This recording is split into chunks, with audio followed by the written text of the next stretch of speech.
Hi everyone, my name is Julie and I was born in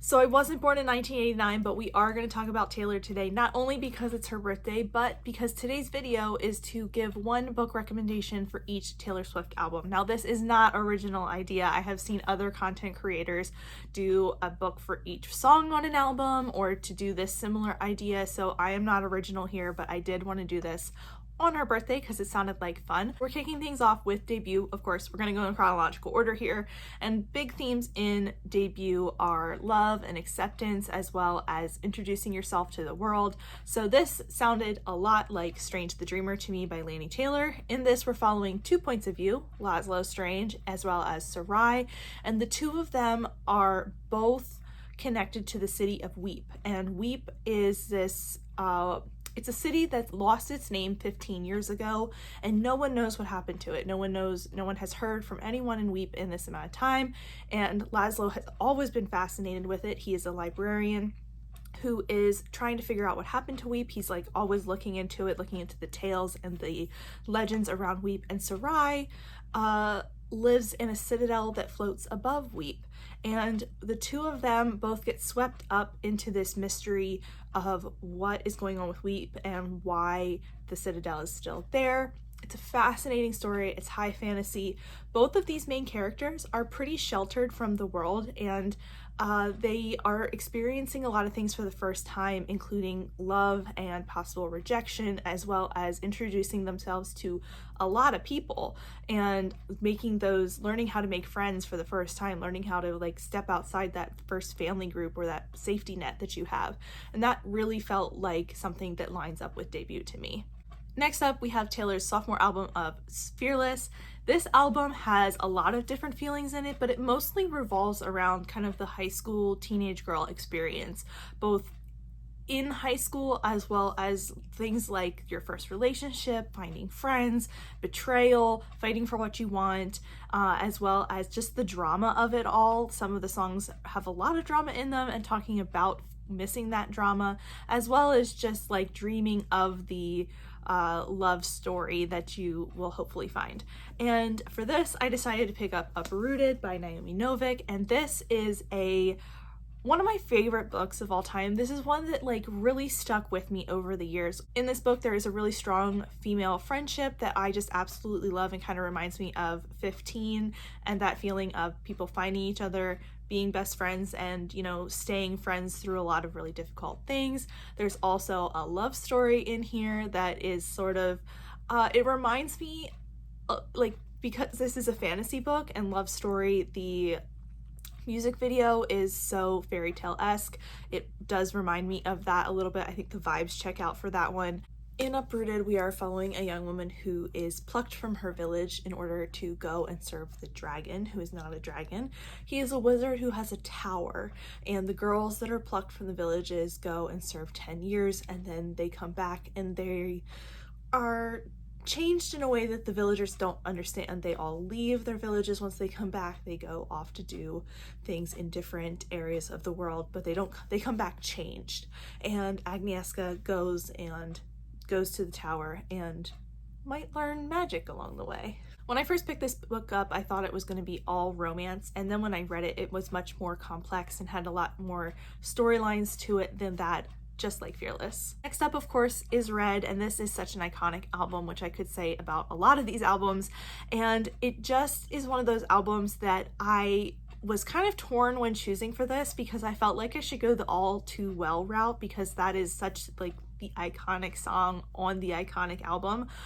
But I kind of wanted to go in a different direction because the book I'm going to talk about fits kind of like, it just jumped out at me. And this book doesn't need a lot of hype. So my original pick for Red was actually a St. Martin's Press book. So if we ever are not on strike with St. Martin's Press, I will put that down below as well. But right now we are on strike for St. Martin's Press, and I will leave the information about that in the description for your reference, and so you can check it out as well.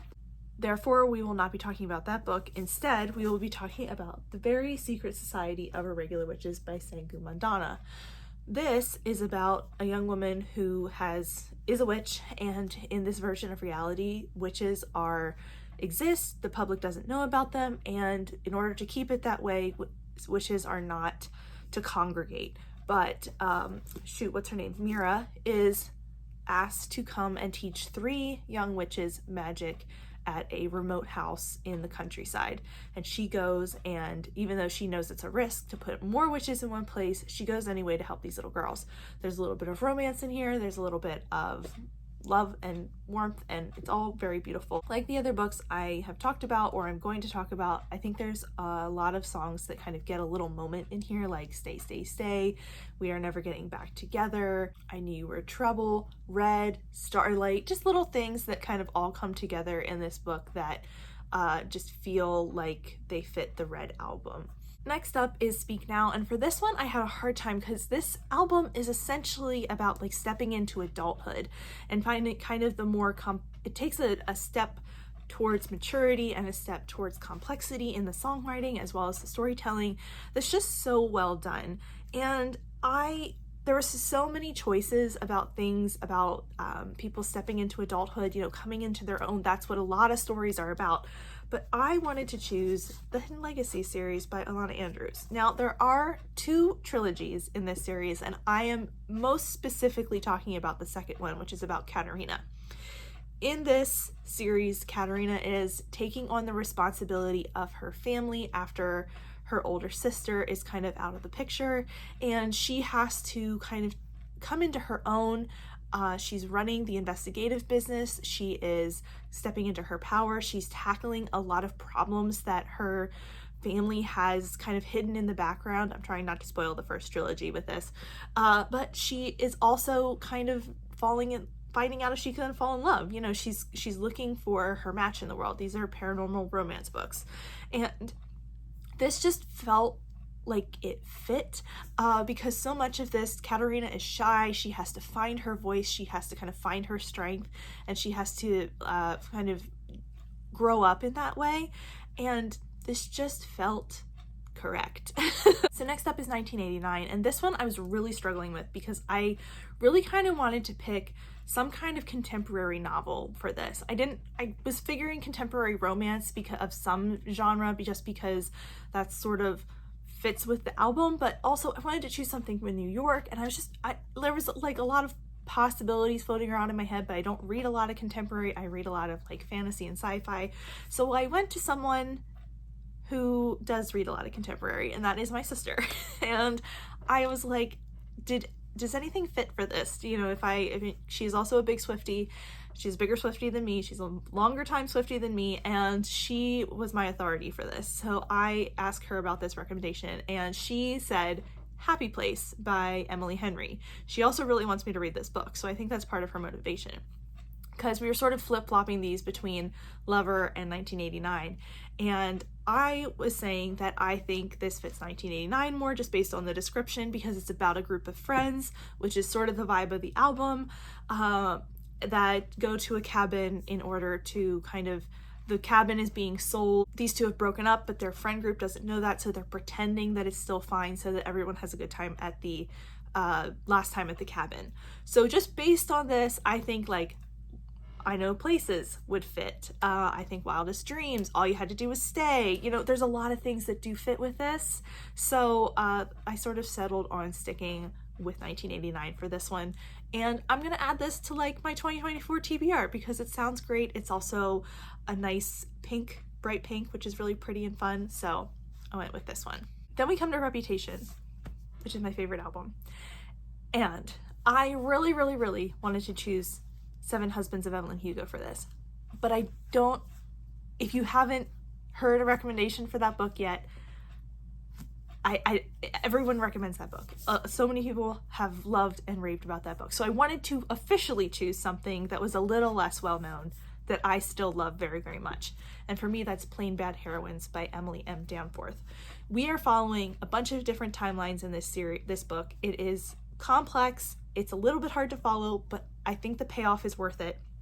We're following a bunch of different timelines at a school for girls that had deaths at it in the past, and now they're trying to make a movie about those deaths and kind of make it into a horror movie, but things keep happening on set that they don't know if the old school is really haunted or if someone's messing with them for the movie. And it just is so interesting, and all the different little timelines have such little creepy things that happen in them. It's a really fun book, and it just feels a lot about revenge. Look what you made me do.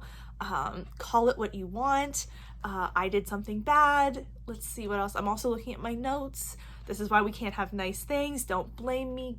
Gorgeous, delicate, you know, all of those things. Kind of, there's a moment in here for each one of those songs.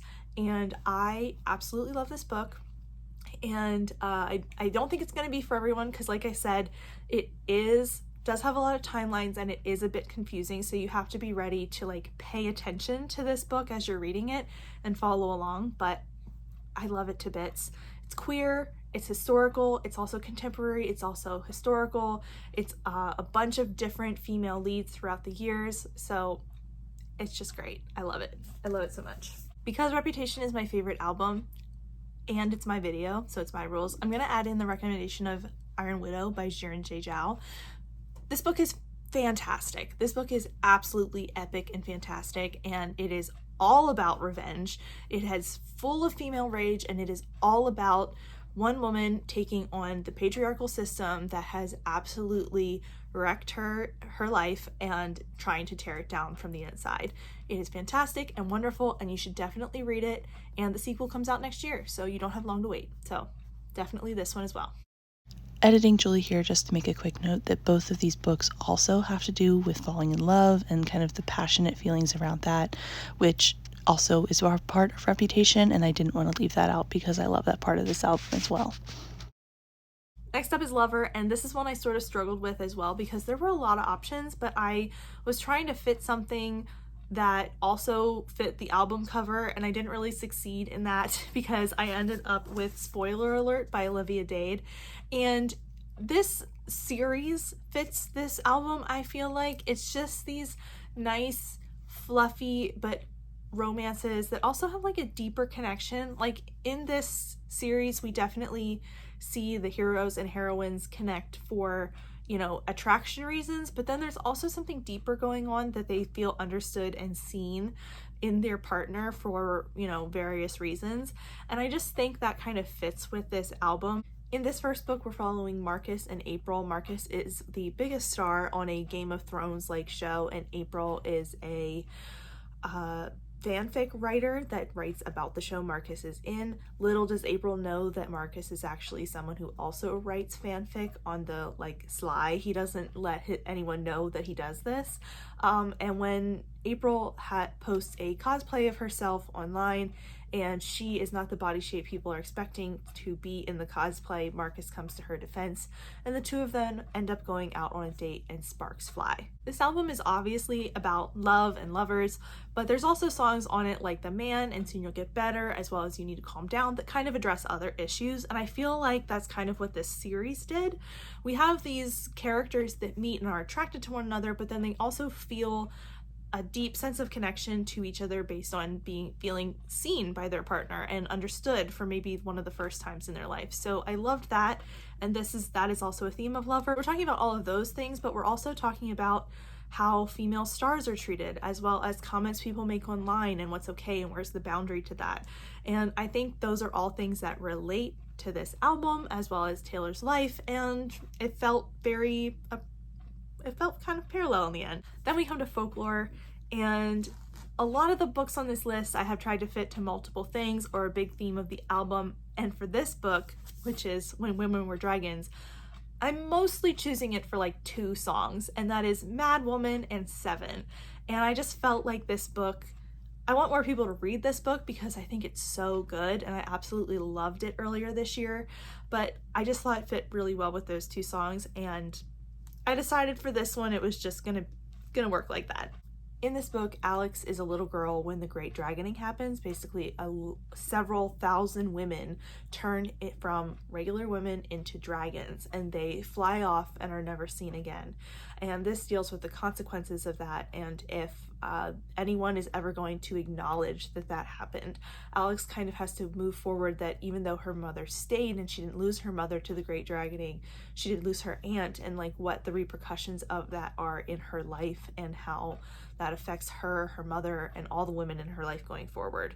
And it's just a stunning book. It's really well written. It's such an interesting take, and it has a lot of commentary within the book with below the surface, and I just absolutely loved this one.